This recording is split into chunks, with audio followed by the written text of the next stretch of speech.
Hello! Hi friends. Welcome to our channel. నా video నచ్చితే like చేయండి, షేర్ చేయండి, సబ్స్క్రైబ్ చేయడం మాత్రం మర్చిపోకండి ఫ్రెండ్స్. కేరళలోని చియోతి విలేజ్ హిస్టరీలో కుంజికేలుకి ఫేమస్ హిస్టరీ ఉంది. మనియన్ దొంగగా మారి ఆ హిస్టరీ కాలరాస్తాడు. మనియన్ చేసిన పాపం అతడి మనవడు అజయన్‌కి చుట్టుకొని నిజాయితీగా బ్రతుకుదాం అనుకుంటాడు. అతన్ని ఊరి జనం ఒక దొంగలానే చూస్తుంటారు. చియోతి విలేజ్‌లో అత్యంత పవిత్రమైన శ్రీబూది దీపం యొక్క దొంగతనం అజయన్ మీద పడే సిట్యుయేషన్ వస్తుంది. అజయన్ ఆ దొంగతనంలో ఇరికించింది ఎవరు? అజయన్ ఆ దొంగతనం నుండి ఎలా బయటపడ్డాడు? అజయన్ తాత మనియన్ ఆ దీపాన్ని ఎందుకు దొంగిలించాడు? ఇంట్రెస్టింగ్ సీన్స్ ఉంటాయి. ఏఆర్ఎం చిత్రం మూవీలో. మలయాళ ఇండస్ట్రీలో నుండి వచ్చే మూవీస్ బాగుంటాయి.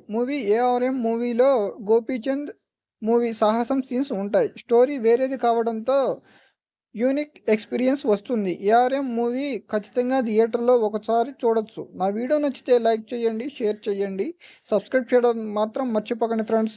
Thanks for watching.